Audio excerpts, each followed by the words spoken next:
Pada bulan Desember 2022, sebuah lubang runtuhan terbuka di Taman Nasional Kosciuszko di Tenggara Australia. Itu saja sudah aneh. Maksud saya, meskipun lubang runtuhan memang ada di Australia, mereka relatif jarang terjadi di geologi pegunungan granit di Taman Nasional ini. Sehingga runtuhnya tanah ini benar-benar cukup tidak biasa. Tapi bukan hanya lubang runtuhan itu muncul, sayangnya lubang itu muncul tepat di atas mesin bor terowongan bawah tanah seberat 2.400 ton yang bernama Florence. Florence, nama yang cukup aneh untuk sebuah mesin bor terowongan, sampai saat itu telah mengebor selama sekitar 8 bulan. Dan tujuannya adalah membuat terowongan sepanjang kurang lebih 15 km atau 9,3 mil di bawah Taman Nasional tersebut. Tapi dia baru berhasil maju sejauh 150 meter sebelum tanah di atasnya runtuh. Hasil yang sedikit ini hanyalah gambaran awal dari berbagai masalah yang dialami oleh Snowy 2.0, sebuah proyek baterai hidropompa raksasa yang dimaksudkan untuk merevolusi energi di Australia. Proyek ini diumumkan pada tahun 2017 dengan biaya sekitar 2 miliar dolar Australia dengan tujuan agar listrik sudah bisa mengalir pada tahun 2021. Namun pada tahun 2022, proyek ini belum juga berhasil. Biayanya telah melonjak melewati 5 miliar dolar dan terus meningkat. Sementara itu, Florence terjebak di lumpur yang jenuh air, sementara para kru di atasnya memompa semen ke dalam tanah untuk mencegah seluruh lereng bukit tertelan. Proyek ini menghadapi tantangan geologi yang berat, berbagai pembengkakan biaya, tidak mengejutkan, dan telah meninggalkan jejak lingkungan yang bermasalah yang kini sulit untuk dibela. Snowy 2.0 dimaksudkan untuk menstabilkan masa depan energi Australia, tetapi selama hampir 5 tahun terakhir, satu-satunya hal yang tidak stabil justru proyek itu sendiri. Mengapa Snowy 2.0? Sekarang, ide di balik Snowy 2.0 sebenarnya lebih tua dari sebagian besar politisi yang mendukungnya dan sebenarnya cukup sederhana. Ambil dua waduk yang terletak pada ketinggian berbeda. Ketika listrik murah dan melimpah, misalnya pada sore hari di Australia yang cerah, panel surya menghasilkan lebih banyak listrik daripada yang dibutuhkan oleh jaringan listrik. Energi berlebih itu bisa digunakan untuk memompa air dari waduk bawah ke waduk atas. Sehingga nanti ketika permintaan naik dan produksi listrik dari sumber terbarukan menurun, air dilepaskan kembali ke bawah melalui turbin yang menghasilkan listrik dalam perjalanannya. Sesederhana itu. Dalam kasus Snowy 2.0, waduk bawahnya adalah Taubinco dan waduk atasnya adalah Tantara, dua danau yang terletak di negara bagian New South Wales di tepi pegunungan Snowy atau Snowies. Di antara keduanya terdapat sekitar 700 meter penurunan vertikal, yang tentu saja merupakan aset yang membuat seluruh konsep ini bisa berjalan. Untuk menghubungkan keduanya, para insinyur merencanakan sekitar 27 km terowongan yang digali menembus pegunungan Snowy, mengalirkan air ke sebuah pembangkit listrik bawah tanah yang menampung 6 unit turbin reversible. Bersama-sama, turbin-turbin tersebut memiliki kapasitas sebesar 2.200 MW dengan hingga 350 gigawatt jam energi yang dapat disimpan dan digunakan. Snowy Hydro, perusahaan di balik proyek Snowy 2.0, suka mengungkapkan angka penyimpanan itu dalam konteks rumah tangga. Cukup, kata perusahaan itu, untuk memasak listrik ke 3 juta rumah selama seminggu. Namun, anggap angka itu sebagai klaim, bukan janji yang pasti. Sekarang, untuk melihat mengapa hal ini penting pada tahun 2017, kita harus melihat apa yang terjadi pada jaringan listrik Australia. Tenaga angin dan surya mulai digunakan dengan cepat, menjadi lebih murah setiap tahun, tetapi sangat bergantung pada cuaca dan siklus matahari. Pembangkit listrik tenaga batubara yang telah menopang beban dasar negara selama beberapa dekade mulai menua, menjadi mahal untuk dipelihara dan semakin tidak ekonomis dibandingkan energi terbarukan selama jam-jam siang hari. Para politisi memperingatkan tentang risiko pemadaman listrik di Australia Selatan dan kenaikan harga gas. Yang terpenting, mereka berdebat tentang apa yang bisa dilakukan untuk mengatasinya. Yang dibutuhkan jaringan listrik adalah kapasitas penyimpanan yang bisa disalurkan saat dibutuhkan. Pada dasarnya, sesuatu yang cukup besar untuk menyerap surplus energi terbarukan dan cukup besar untuk menutupi puncak beban malam saat matahari terbenam. Baterai bisa melakukannya dalam skala kecil. Pembangkit listrik tenaga air dengan pompa dapat melakukannya dalam skala nasional dan selama puluhan tahun, bukan hanya beberapa jam. Ada juga sedikit cerita yang ingin disampaikan di sini, dan Perdana Menteri saat itu beserta pemerintahannya, Michael Turnbull, memahami pentingnya menceritakan kisah tersebut. Proyek Snowy Mountains yang asli, yang dibangun antara tahun 1949 dan 1974, telah menjadi salah satu legenda industri yang menjadi fondasi negara ini. 16 bendungan, 7 pembangkit listrik, lebih dari 100.000 pekerja yang didatangkan dari seluruh Eropa pasca perang. Proyek itu telah memberikan Australia citra diri sebagai bangsa yang mampu membangun hal-hal sulit di tempat-tempat yang sulit. Dan akhirnya, Turnbull memberikan lampu hijau untuk Snowy 2.0 yang dijual sebagai proyek mega abad ke-21 yang sempurna.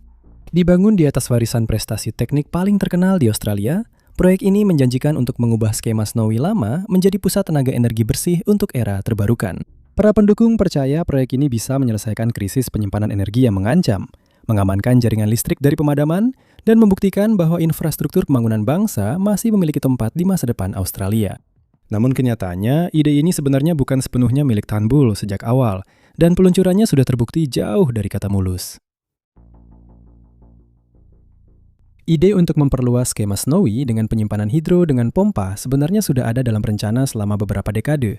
Para insinyur telah membahas proposal ini pada tahun 1966 lalu, pada tahun 1980, dan sekali lagi pada tahun 1990.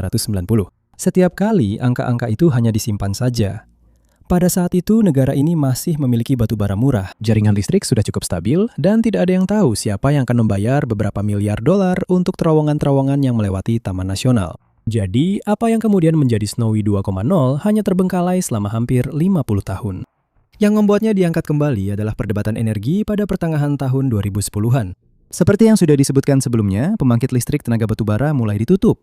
Energi terbarukan hadir lebih cepat dari yang diperkirakan siapapun, dan politik terkait pemadaman listrik menjadi sangat beracun. Jadi, 2 tahun setelah terpilih sebagai Perdana Menteri Australia pada tahun 2015, Malcolm Turnbull mengumumkan rencana untuk Snowy 2.0 dengan perkiraan biaya sekitar 2 miliar dolar. Turnbull menambahkan bahwa konstruksi akan dimulai pada tahun 2019 dan proyek ini akan selesai pada tahun 2021 tergantung pada kelayakannya. Dipimpin oleh Snowy Hydro, sebuah perusahaan Australia yang mengelola skema Snowy Mountains asli, proyek ini menjadi janji politik yang menguntungkan secara elektoral di tengah persoalan energi domestik yang pada tahun 2017 sudah menjadi masalah serius. Cukup besar untuk terdengar serius, namun cukup kecil untuk terdengar dapat direalisasikan. Turnbull menjadi tokoh politik utamanya, sementara Paul Broad, kepala eksekutif Snowy Hydro, menjadi wajah publiknya. Optimis, percaya diri, dan siap menepis para kritikus sebagai orang-orang yang sekedar tidak memahami sistem hidropompa. Namun, ada tanda-tanda peringatan. Sebuah artikel ABC dari Mei 2017 menyatakan bahwa rencana proyek tersebut telah disetujui oleh Perdana Menteri hanya 2 minggu setelah diajukan oleh Snowy Hydro. Secara agak profetis, artikel tersebut memperingatkan bahwa biaya sebenarnya Snowy 2.0 bisa meroket. Meskipun lucunya, mereka menyebut meroket itu jika melebihi 3 miliar dolar. Perkiraan optimis 2 miliar dolar dari Turnbull tidak bertahan sampai akhir tahun, karena pada Desember 2017, sebuah studi kelayakan memperkirakan biayanya antara terongga Austrolar 3,8 hingga terangga Austrolar 4,5 miliar pada 2019. Ketika kontrak pekerjaan utama ditandatangani dengan perusahaan patungan Future Generation, angkanya telah mencapai 5,1 miliar. Konstruksi. Ini benar-benar proyek mega terbesar yang pernah ada, bukan? Pembangunan bahkan baru saja dimulai dan anggarannya sudah lebih dari 2 kali lipat. Pada tahun 2018, Persemakmuran Australia, yaitu pemerintah federal, membeli saham di Snowy Hydro yang dimiliki oleh pemerintah New South Wales dan Victoria yang berdekatan, dengan harga sekitar 6 miliar dolar, sehingga perusahaan tersebut sepenuhnya dimiliki oleh pemerintah federal. Sejak saat itu, setiap pembengkakan biaya, setiap tenggat waktu yang terlewat, dan setiap meter kubik terowongan, semuanya tercatat di neraca keuangan Persemakmuran. Tidak ada pemerintah negara bagian yang ikut menanggung beban. Di lapangan, pekerjaan berjalan. Jalan akses dibangun di daerah curam sekitar Lobs Hole, lokasi konstruksi utama yang terletak jauh di dalam Taman Nasional Kosciuszko. Kamp pekerja pun didirikan. Persetujuan lingkungan diurus melalui proses di tingkat negara bagian dan federal, dan sebagian besar berhasil diperoleh. Mengingat bahwa hambatan birokrasi bisa menghambat proyek federal besar, sejauh ini semuanya tampak berjalan cukup baik. Lalu, semuanya menjadi sangat tidak baik, dan terutama karena 2 alasan yang sedikit orang bisa prediksi. Kebakaran hutan Black Summer tahun 2019 dan 2020 melanda zona konstruksi Snowy 2.0, membakar pedesaan dan memaksa evakuasi penduduk setempat. Lalu, COVID datang beberapa bulan kemudian, mengganggu rantai pasokan, menutup perbatasan bagi para spesialis luar negeri, dan memperlambat segala hal yang bergantung pada perjalanan apapun. Pada akhir tahun 2021, Snowy 2.0 masih terus berjalan. Terowongan sedang dibor, kamp-kamp pekerja kembali ditempati, dan mesin bor terowongan yang disebut Florence sedang dirakit di Tatanggara, waduk atas. Namun, anggaran proyek ini sudah meningkat 3 kali lipat sebelum tantangan terberatnya pun disentuh. Kesalahan 2 miliar dolar. Pada bulan Maret 2022, anak-anak sekolah diundang ke Tatanggara untuk menandatangani nama mereka di kepala pemotong mesin bor terowongan seberat 2.400 ton yang mengagumkan itu. Florence. Mesin ini sebenarnya dinamai dari Florence Violet Mackenzie, yang secara luas dianggap sebagai insinyur listrik wanita pertama di Australia. Snowy Hydro memperkenalkan mesin ini sebagai keajaiban dua mode yang mampu menggiling batuan keras dengan pemotong cakram berputar atau beralih ke mode selari yang dapat menangani tanah lunak dan tergenang air. Seharusnya juga tidak memiliki masalah dalam mengebor terowongan sepanjang 15 km dari Tatanggara menuju ke stasiun pembangkit listrik bawah tanah. Dan kemampuan dua mode Florence adalah fitur yang sangat penting. Geografi di bawah Taman Kosciuszko diketahui sangat rumit, dengan adanya area tanah retak yang mengandung air serta batuan padat yang sangat keras. Untuk beroperasi dalam mode tanah lunak, Florence membutuhkan sirkuit selari yang berfungsi. Cairan bentonit dipompa ke muka galian untuk menjaga kestabilan tanah dan sebuah instalasi pengolahan di permukaan digunakan untuk memisahkan lumpur dari material galian, lalu mengirimkan cairan itu kembali ke bawah. Namun, instalasi pengolahan tersebut belum sepenuhnya dibangun di lokasi saat mesin mulai melakukan pengeboran, sehingga Florence tua yang malang dijalankan dengan konfigurasi yang lebih cocok untuk tanah keras daripada tanah yang sebenarnya sedang dibor oleh alat uji. Inilah kondisi yang paling tidak sesuai dengan perlengkapan Florence, yaitu material lunak yang jenuh dan aliran air yang besar. Akibatnya, 8 minggu kemudian dan baru sekitar 100 meter masuk, Florence pun terhenti. Lumpur begitu saja mengalir di sekitarnya, menyebabkan kemajuan menjadi sangat lambat. Kemajuannya hanya sekitar setengah meter, lalu diikuti dengan berhari-hari memompa lumpur dan membersihkan sistem konveyor. Tidak bagus. Dan perlu diingat saat itu adalah musim panas 2022 di belahan bumi utara, yang berarti musim dingin di Australia. Jadi, kondisi yang sudah buruk pun bisa dimengerti menjadi jauh lebih parah. Meskipun begitu, pernyataan publik Snowy Hydro selama musim dingin Australia menggambarkan kemajuan yang stabil pada pengeboran Tatanggara. Namun di bawah tanah, operasinya sebenarnya terhenti. Para pekerja menghabiskan lebih banyak waktu membersihkan material sisa di bagian belakang mesin yang bermasalah daripada waktu yang dihabiskan pemotong untuk menggiling batu di bagian depan. Pada bulan Desember 2022, konsekuensinya sampai ke permukaan. Di atas posisi Florence, tanah amblas dan sebuah lubang runtuhan muncul di lanskap pegunungan Taman Nasional. Rongga tersebut merupakan tanda yang jelas dari tanah lunak yang tidak didukung dengan baik. Material mengalir ke dalam terowongan lebih cepat daripada yang bisa digantikan atau ditutup. Setelah 8 bulan bekerja, Florence baru maju 150 meter dari target 15 km yang direncanakan. Operasi perbaikan yang dilakukan setelahnya berlangsung hampir sepanjang tahun 2023. Para kru memompa grout, semen, dan busa ke dalam tanah di sekitar dan di atas mesin, berusaha menstabilkan material yang jenuh air agar cukup kuat untuk membebaskan Florence dan menutup rongga tersebut.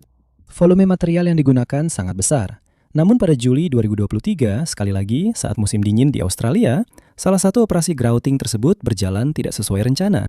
Reaksi pada busa poliuretan yang disuntikan menghasilkan gas isosianat, senyawa beracun yang menyerang paru-paru dan saluran pernapasan. Para pekerja harus segera dievakuasi karena lembaga pemerintah yang menangani bahaya mengeluarkan pemberitahuan tentang risiko serius terhadap kesehatan staf. Sebuah lokasi kerja yang sebelumnya sudah kehilangan waktu setahun akibat lumpur, kini kehilangan pekerja akibat asap beracun. Malcolm Turnbull, Perdana Menteri yang meluncurkan proyek ini pada tahun 2017, menyaksikan kekacauan yang terjadi dan memberikan penilaian secara belak-belakan. Seseorang katanya telah melakukan kesalahan besar. Dan memang benar bahwa mengirim mesin mode ganda ke tanah lunak yang sudah diketahui tanpa sistem lumpur yang siap adalah keputusan yang semakin sulit untuk dibela setiap meter grout yang dipompa ke lereng bukit. Memang, Turnbull agak lebih mudah mengatakan itu. Dia mundur sebagai Perdana Menteri pada tahun 2018 setelah adanya tantangan kepemimpinan dari dalam partainya sendiri. Sebagian disebabkan oleh hasil survei opini publik Turnbull yang terus-menerus rendah. Pada saat masalah Snowy 2.0 semakin meningkat, Turnbull sudah sepenuhnya mengundurkan diri dari dunia politik dan kini bekerja di sektor swasta. Menariknya, dia kemudian menjual 2 proyek penyimpanan energi hidro berpompa ke perusahaan energi Australia AGL. Akhirnya Florence berhasil dibebaskan dan siap untuk memulai kembali. Tetapi biaya akibat terhentinya pengeboran telah menyebabkan biaya proyek membengkak menjadi sekitar 8 miliar dolar Australia. Satu mesin bor terowongan yang terjebak karena konfigurasi peluncuran yang kurang tepat telah menjadi lubang termahal dalam sejarah infrastruktur Australia. Aduh, saling menyalahkan. Sisa optimisme yang ada terhadap Snowy 2.0 tidak bertahan melewati tahun 2022. Pada bulan Agustus, Paul Broad mengundurkan diri sebagai kepala eksekutif Snowy Hydro setelah bertahun-tahun bersikeras bahwa proyek tersebut berjalan sesuai rencana. Sejujurnya, kepergiannya terjadi saat situasi di bawah tanah di Tatanggara sudah mustahil lagi dipoles. Tidak lama setelah kepergian Broad, Clough Group, bagian Australia dari konsorsium kontraktor yang mengerjakan proyek tersebut, kolaps dan masuk proses administrasi insolvensi. Perusahaan lain, WeBuild, mengambil alih operasi Clough di Australia untuk menjaga para kru tetap bekerja di lokasi dan pekerjaan pengecoran tetap berjalan. Tetapi gangguan tersebut berdampak ke setiap subkontraktor di proyek itu. Pada Februari 2023, Dennis Barnes mengambil alih sebagai kepala eksekutif Snowy Hydro. Tugas utamanya sederhana: buka catatan keuangan, cari tahu seburuk apa situasinya sebenarnya, dan sampaikan kebenarannya kepada pemegang saham pemerintah federal Australia. Hal ini mengarah pada apa yang disebut sebagai peninjauan ulang, di mana fakta-fakta internal akan ditetapkan, dan seperti yang bisa diprediksi, biaya akhir serta tenggat waktu akan dikonfigurasi ulang. Dan memang begitu. 6 bulan kemudian, Snowy Hydro siap mengumumkan perkiraan biaya baru untuk proyek tersebut, $12 miliar. Target listrik pertama diundur hingga akhir 2027 dan operasi penuh mundur ke 2028, 7 tahun setelah target awalnya. Setidaknya cara Snowy Hydro menyampaikan hal ini terbilang jujur. Perusahaan mengakui bahwa desain pada saat penandatanganan kontrak masih belum matang, dan bahwa konstruksi ternyata lebih rumit serta jauh lebih mahal dari yang diperkirakan. Meski begitu, pernyataan ini tetap sangat meremehkan situasi yang sebenarnya. Menteri Energi Baru Australia Chris Bowen lebih lugas. Dalam rilis media bersama dengan Snowy Hydro pada akhir Agustus 2023, Chris Bowen menyatakan bahwa kondisi lokasi seharusnya sudah diakui sebagai penyebab potensial kenaikan biaya, dan bahwa mesin bor terowongan kedua seharusnya sudah dipesan sejak awal. Pernyataan tersebut membuat penilaian 6 bulan Snowy Hydro tampak meragukan. Pada tahun 2022, Kantor Audit Nasional Australia mengungkapkan pengaturan tata kelola awal perusahaan dan menemukan bahwa pengaturan tersebut efektif tanpa ada rekomendasi untuk perubahan. Namun, hanya beberapa bulan setelah temuan itu dipublikasikan, Florence dilanda lumpur dan sebuah lubang amblas mulai terbuka di atasnya. Audit tersebut tampaknya hanya memeriksa dokumen-dokumen seputar sebuah proyek yang kenyataan di bawah tanahnya sudah mulai hancur. Lalu ada juga masalah biaya. Dengan biaya $12 miliar dan terus meningkat, Snowy 2.0 diperkirakan akan melebihi biaya yang telah disesuaikan dengan inflasi dari seluruh proyek Snowy Mountains yang asli. 16 bendungan, 7 pembangkit listrik, dan 145 km terowongan yang dibangun antara tahun 1949 dan 1974. Snowy 2.0 bahkan tidak membangun bendungan baru. Proyek ini hanya menambahkan 1 pembangkit listrik dan 27 km terowongan ke infrastruktur yang sudah ada. Untuk itu, negara kini berkomitmen mengeluarkan biaya lebih besar daripada yang telah dikeluarkan untuk infrastruktur awal, setelah disesuaikan dengan inflasi. Pertanyaan tentang akuntabilitas semakin tajam ketika pengaturan bonus eksekutif Snowy Hydro mendapat sorotan. Staf senior terus menerima pembayaran kinerja selama bertahun-tahun, di mana proyek tersebut gagal mencapai target, melebihi anggaran, dan menyebabkan lubang amblas. Para kritikus di pemerintahan baru Australia semakin sulit menerima pembelaan tersebut setiap kali perkiraan biaya berubah. Menjelang akhir tahun 2023, angka-angka tersebut sudah dipublikasikan dan diketahui secara luas. Kepemilikan proyek tersebut telah berpindah dari orang-orang yang meluncurkannya, yaitu pemerintahan Turnbull, kepada orang-orang yang sekarang terpaksa menuntaskannya di bawah Perdana Menteri Anthony Albanese. Kepala eksekutif Snowy Hydro telah berganti dan proyek tersebut sepenuhnya berada di tangan pemerintah nasional, bukan lagi pemerintah daerah. Banyak pergantian tangan terjadi dan proyek ini masih belum mendekati selesai. Masalah lebih banyak terjadi di bawah tanah. Peninjauan ulang tahun 2023 setidaknya membawa Snowy Hydro sesuatu yang sudah lama tidak mereka dapatkan. Beberapa bulan kabar baik, meski tetap dengan hati-hati. Kirsten, mesin bor yang lebih kecil yang bekerja pada terowongan evakuasi darurat dan ventilasi, menyelesaikan segmen darurat sepanjang 2,9 km pada awal tahun 2024. Terowongan Kirsten hanya berfungsi untuk menyediakan infrastruktur pendukung, tetapi setidaknya kali ini membuktikan bahwa kondisi geologi dapat diatasi dan memberikan Snowy 2.0 kemenangan konstruksi pertamanya setelah 5 tahun mengalami kesulitan. Sementara itu, Lady Eileen Hudson, mesin bor lainnya, dan juga siapa sih yang memberi nama-nama seperti ini, sedang membuat kemajuan yang berarti pada terowongan yang ditugaskan kepadanya. Pada pertengahan tahun 2024, penggalian ruang bawah tanah raksasa yang akan menjadi tempat pembangkit listrik itu sudah selesai sekitar setengahnya. Para kru sedang mengebor dan meledakkan granit keras di inti gunung, dan kondisi batuannya sesuai harapan. Lalu Florence kembali macet. Setelah 1 tahun dievakuasi dari lumpur di Tatangara, dia dihidupkan kembali dan diarahkan lebih dalam ke gunung. Rute tersebut mengharuskannya untuk bermanuver melalui bagian terowongan yang melengkung, dan di suatu titik di tikungan itu, batu mulai menekan pelindungnya. Para penggali terowongan menyebutnya sebagai rock pinching ketika batu di sekitarnya berubah bentuk karena tekanan dan mencengkeram tubuh silinder mesin menguncinya di tempat. Imobilisasi pertama Florence terjadi karena tanah lunak yang masuk. Yang kedua, sebaliknya, kali ini batuan keras yang menghimpit dari atas. dan pada bulan Agustus 2024, Florence kembali berhenti total. Untuk membebaskannya, dibutuhkan kru spesialis yang dilengkapi dengan jet air bertekanan sangat tinggi, memotong granit dari pelindungnya milimeter demi milimeter sampai dia bisa bergerak maju lagi.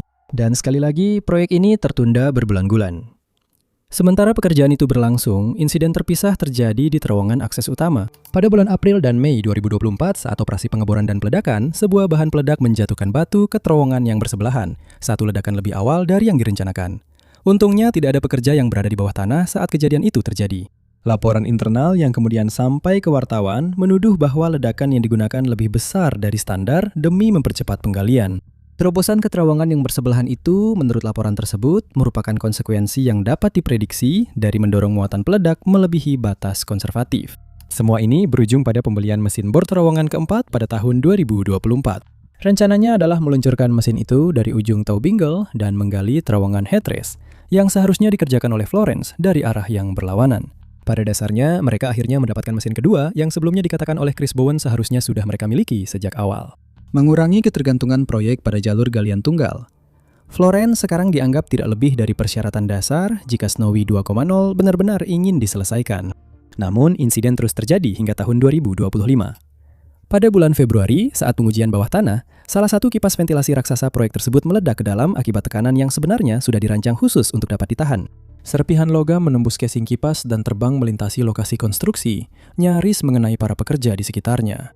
Kecelakaan itu memaksa penghentian segera operasi bawah tanah dan memicu inspeksi darurat oleh SafeWalk New South Wales, yang kemudian membuat para inspektur mengeluarkan 6 surat larangan setelah menemukan baut longgar dan hilang pada beberapa sistem ventilasi penting lainnya. Para penyelidik dan perwakilan serikat pekerja menyebut implosi tersebut sebagai peristiwa yang nyaris mematikan. Dan semua ini menimbulkan pertanyaan serius tentang standar pemeliharaan dan pengawasan manajemen pada proyek yang sudah bermasalah ini. Di tengah semua masalah yang menumpuk ini, hubungan industrial semakin memburuk. Para pekerja mulai mogok kerja dalam serangkaian aksi mogok dan penghentian kerja, memprotes apa yang digambarkan serikat pekerja sebagai perjanjian upah yang buruk, jadwal shift yang melelahkan, kekurangan staf, dan kondisi lokasi yang memburuk jauh di dalam terowongan. Yang terakhir, setidaknya, tampaknya cukup dapat dipercaya. Setiap penghentian kerja seperti itu membuat pekerjaan konstruksi penting terhenti, menunda kemajuan selama berhari-hari, dan menambah tekanan pada proyek yang sudah mengalami pembengkakan anggaran hingga puluhan miliar dolar.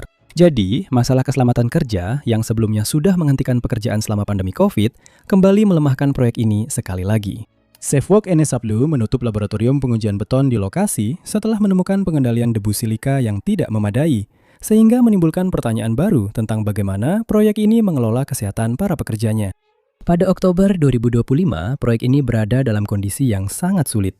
Tetapi Snowy Hydro tetap berpegang pada kabar baik bahwa proyek ini telah selesai sekitar 67% berdasarkan cakupan. Penggalian terowongan terus berjalan, kabin mulai terbentuk, dan mesin keempat sedang bersiap untuk diluncurkan.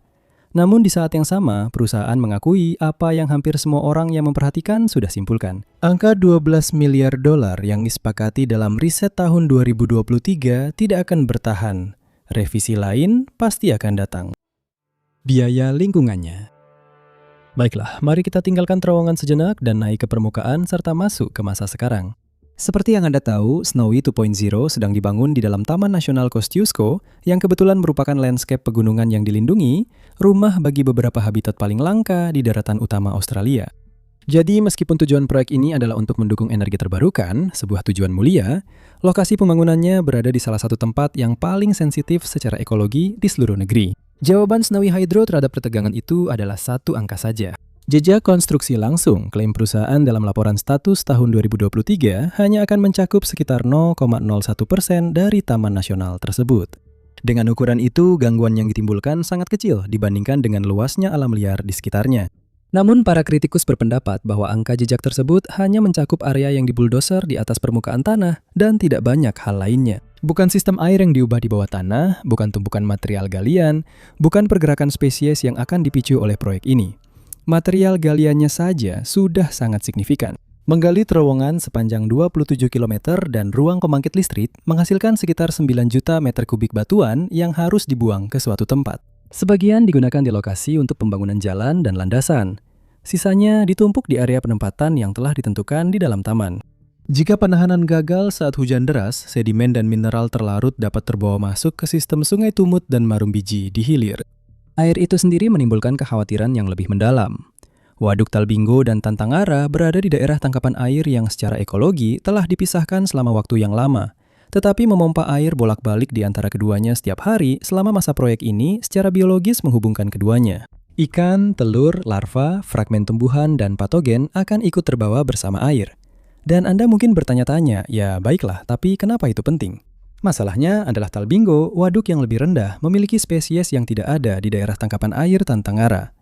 Redfin perch, predator yang diperkenalkan, hidup di sistem yang lebih rendah itu. Begitu juga ikan kecil invasif Gambusia atau yang juga dikenal sebagai ikan nyamuk yang terkenal sebagai hama. Dan dengan nama seperti itu, kita semua tidak heran. Keduanya adalah jenis penumpang yang sangat cocok untuk didistribusikan ulang oleh sistem pump storage. Para ahli ekologi telah memperingatkan bahwa stok galaksias yang sangat terancam punah, yaitu ikan kecil asli yang hanya bertahan hidup di beberapa aliran sungai dataran tinggi, berada tepat di jalur kedatangan spesies baru seperti itu. Penyesuaian hukum terkait semua ini cukup menarik. Untuk melanjutkan, Snowy 2.0 memerlukan pengecualian di bawah aturan Biosecurity New South Wales yang mengatur pergerakan spesies yang biasanya akan memicu tindakan pengendalian. Pemerintah negara bagian menyetujui proyek tersebut pada Mei 2020, sehingga secara efektif membebaskan Snowy Hydro dari pembatasan biosecurity yang seharusnya melarang pemindahan spesies tersebut. Para ilmuwan berpendapat bahwa hal ini belum pernah terjadi sebelumnya. Dan ada ironi yang jelas dalam semua ini. Sebuah proyek yang dijual sebagai infrastruktur iklim justru membutuhkan izin khusus untuk memindahkan organisme yang oleh undang-undang negara bagian yang sama justru harus tetap berada di tempatnya. Sementara itu, HumeLink, jalur transmisi tegangan tinggi yang sedang dibangun untuk menyalurkan listrik dari Snowy 2.0 ke jaringan, telah memicu pertikaian tersendiri mengenai kompensasi, hak lintas, dan menara transmisi yang melintasi lahan pertanian. Tentu saja, semua ini tidak serta-merta berarti Snowy 2.0 seharusnya tidak dibangun. Namun, ini berarti versi brosurnya saja. Energi bersih, gangguan minimal, dan taman nasional yang pada dasarnya tetap tak tersentuh, justru sangat bertolak belakang dengan timbunan material galian, daerah tangkapan air yang terhubung, dan dokumen biosecurity yang diperlukan agar skema ini, Anda tahu, legal. Pada awal tahun 2026, situasi di bawah tanah akhirnya mulai terlihat tidak lagi seperti krisis, dan lebih seperti sebuah lokasi konstruksi. Pada bulan Mei, Lady Eileen Hudson, siapa yang bisa lupa nama itu, orang ini berhasil menembus ke gua utama bergabung dengan jaringan lubang bor yang sudah selesai. Mesin bor terowongan keempat yang dipesan terlambat untuk menggarap terowongan pembawa air dari ujung Talbino sekarang menjadi bagian dari rencana pemulihan, bukan lagi bagian dari masa depan. Para kru mengalihkan perhatian dari penggalian mentah menuju tugas panjang untuk melengkapi stasiun pembangkit itu sendiri, memasang turbin, generator, transformator, dan ribuan kilometer kabel yang mengubah sebuah lubang di gunung menjadi sebuah pembangkit listrik. Atau mungkin bisa dibilang seperti baterai yang sangat besar. Target resmi belum berubah sejak penyesuaian tahun 2023. Listrik pertama masih dijadwalkan pada akhir 2027 dan operasi komersial penuh masih dijadwalkan pada 2028. Tinjauan biaya terbaru sedang berlangsung saat tulisan ini dibuat, meskipun saya penasaran ke arah mana hasilnya nanti. Meskipun Snowy Hydro sudah mengakui bahwa angka 12 miliar dolar yang disepakati saat penyesuaian bukanlah angka akhir. Jadi seberapa jauh proyek ini akan melewati angka tersebut kini menjadi pertanyaan utama pemerintah Australia. Dan Anda mungkin bertanya, apa artinya ini untuk pertanyaan-pertanyaan utama yang seharusnya diselesaikan oleh Snowy 2.0? Ya, tidak mengherankan, ini bukanlah kabar yang mengembirakan. Pembangkit listrik tenaga batubara yang tersisa di Australia dijadwalkan akan pensiun mulai akhir 2020-an hingga 2030-an. Jika 2.200 MW dari Snowy 2.0 datang terlambat, cadangannya harus berasal dari tempat lain. Mungkin dengan lebih banyak baterai skala jaringan, lebih banyak pembangkit listrik gas untuk beban puncak, lebih banyak program respons permintaan, atau dengan agak memalukan, memperpanjang umur pembangkit listrik tenaga batubara yang sebenarnya sudah diumumkan akan ditutup oleh negara. Setiap opsi memiliki biayanya sendiri dan pertarungan politiknya sendiri. Jika proyek ini berhasil, keuntungannya nyata. Pembangkit listrik tenaga air pompa dengan skala sebesar ini dirancang untuk beroperasi selama 1 abad atau lebih. Bendungan, terowongan, dan gua bawah tanah memiliki masa pakai yang diukur dalam beberapa generasi. Dan turbin-turbinnya dapat diganti di dalam struktur sipil yang sama. Jaringan listrik berbasis energi terbarukan pada tahun 2050 benar-benar akan membutuhkan 350 gigawatt jam penyimpanan energi yang siap dipakai saat dibutuhkan, yang terletak di bawah pegunungan bersalju. Namun para pengkritik Snowy 2.0 sudah menyiapkan penilaian mereka. Proyek ini tidak lebih dari sekedar proyek mubazir, terlalu dibesar-besarkan oleh para politisi, dikelola dengan buruk oleh operatornya, dan hanya dipertahankan karena tidak mungkin untuk meninggalkannya. Menariknya, beberapa pengkritik sudah menetapkan penilaian ini sejak awal proyek, seperti pakar energi Bruce Mountain, nama yang bagus, yang menulis hal serupa sedini Oktober 2019. Bruce Mountain, ya ampun. Namun para pendukung proyek ini punya pendirian sendiri. Snowy 2.0 adalah pembangunan infrastruktur yang menyakitkan tapi diperlukan, dan negara akan senang memilikinya setelah selesai. Jawaban jujur tidak akan tersedia sampai turbin-turbin itu mulai berputar. Snowy 2.0 mungkin saja akan membantu memasok listrik Australia di masa ketika batu bara pensiun dan angin tidak bertiup. Terowongan-terowongan itu akan ada dan turbin-turbin itu akan berputar secara teori. Berapapun biaya akhirnya, negara pada akhirnya akan memiliki aset penting yang berfungsi di pegunungan. Tetapi warisan tentang bagaimana proyek ini dibangun sudah ditetapkan. Pengumuman senilai $2 miliar yang dibuat selama pemerintahan singkat kini telah berubah menjadi lubang menganga senilai $12 miliar. Sebuah mesin bor terowongan tunggal menjadi contoh terbaik dari hal ini, karena mesin tersebut diturunkan ke kondisi tanah yang belum siap dihadapi oleh peralatannya. Lalu ada audit yang entah bagaimana menyimpulkan tata kelola berjalan efektif hanya beberapa bulan sebelum lubang ambles muncul di Taman Nasional. Dan ada pernyataan publik tentang kemajuan yang stabil, sementara para kru di bawah tanah memompa lumpur selama berhari-hari. Membuat terowongan menembus pegunungan memang akan sulit, tapi seharusnya tidak sesulit ini. Terima kasih sudah menonton.